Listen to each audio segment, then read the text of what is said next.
पश्चिम बंगाल की सियासत में एक बार फिर भूचाल आ गया है। मुर्शिदाबाद में वक्फ कानून को लेकर हुए विरोध प्रदर्शन की आग अब तृणमूल कांग्रेस और भारतीय जनता पार्टी के बीच तीखी तकरार में बदल गई है। कोलकाता हाईकोर्ट की कमेटी की रिपोर्ट के बाद बीजेपी ने सीधे सीधे टीएमसी पर हमला बोलते हुए आरोप लगाया है कि हिंसा पूर्व नियोजित थी और खास तौर पर हिंदू समुदाय को निशाना बनाया गया। बुधवार को बीजेपी प्रवक्ता सुधांशु त्रिवेदी ने प्रेस कॉन्फ्रेंस में खुलकर हमला बोला। उन्होंने कहा कि टीएमसी और इंडिया गठबंधन का कथित धर्मनिरपेक्ष चेहरा अब बेनकाब हो चुका है। उन्होंने आरोप लगाया कि हिंसा में स्थानीय पार्षद महबूब आलम का हाथ था, जो टीएमसी से जुड़े हैं और उनके निर्देश पर ही 11 अप्रैल को हिंसा भड़की।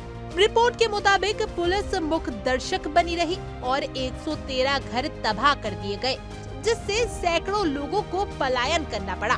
त्रिवेदी ने तीखे शब्दों में कहा, ये वही लोग हैं जो पाकिस्तान से युद्ध की बात पर सवाल उठाते हैं, लेकिन हिंदुओं के खिलाफ हिंसा पर एक शब्द नहीं बोलते।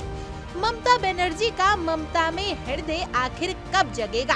बीजेपी का बयान ऐसे समय में आया जब राज्य में चुनावी सरगर्मियां तेज हो रही हैं और हर मुद्दा राजनीतिक रंग लेने को तैयार बैठा है। आज न्यायालय द्वारा गठित एसआईटी की रिपोर्ट आने के बाद पश्चिम बंगाल की तृणमूल कांग्रेस सरकार की हिंदू विरोधी निर्ममता अपने पूरे विद्रूप रूप में सामने आती हुई दिखाई पड़ रही है। यानी 11 अप्रैल जुमे के दिन 2 बजे से लेकर 4 बजे के बीच में जो घटनाएं हुई हैं, उनके बारे में जो अपना ऑब्जर्वेशन दिया है, उससे तृणमूल कांग्रेस, इंडी गठबंधन और ये सेक्युलरिज्म के सो कॉल्ड सेल्फ चैंपियंस का नकाब पूरी तरीके से उतर गया है। पहली बात,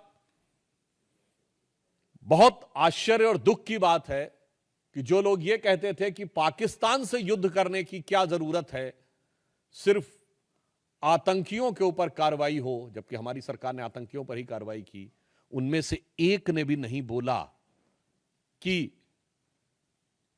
पश्चिम बंगाल के मुर्शिदाबाद में किसी भी विषय को लेकर आपको आपत्ति है तो हिंदुओं के ऊपर हिंसा करने की क्या जरूरत है। हरगोविंद दास और चंदन दास पिता पुत्र की मृत्यु पर किसी ने एक शब्द भी नहीं बोला। वही लोग अचानक ऑपरेशन सिंदूर के बाद पाकिस्तान के प्रति सहानुभूति दिखाते हुए नजर आने लगे। ये मुद्दा सिर्फ कानूनी व्यवस्था का नहीं रहा, अब ये सांप्रदायिक संतुलन और राजनीतिक जिम्मेदारी पर सवाल बन चुका है। टीएमसी जहां रिपोर्ट को राजनीतिक हथियार बनाकर खारिज करने की कोशिश कर रही है, वहीं बीजेपी इसे ममता सरकार की विफलता और हिंदू विरोधी मानसिकता का सबूत बता रही है। अब सवाल उठता है कि क्या ये मामला एक और राजनीतिक ध्रुवीकरण की ओर बढ़ रहा है? क्या टीएमसी इस रिपोर्ट को झूठा साबित कर पाएगी या बीजेपी इसे चुनावी मुद्दा बनाकर बंगाल की सियासत में नया मोड़ लाएगी? खैर, आपकी इस पूरे मुद्दे पर क्या कुछ राय है, हमें कमेंट कर जरूर बताएं और ऐसी और जानकारी के लिए आप इंडिया डेली को सब्सक्राइब कर लीजिए।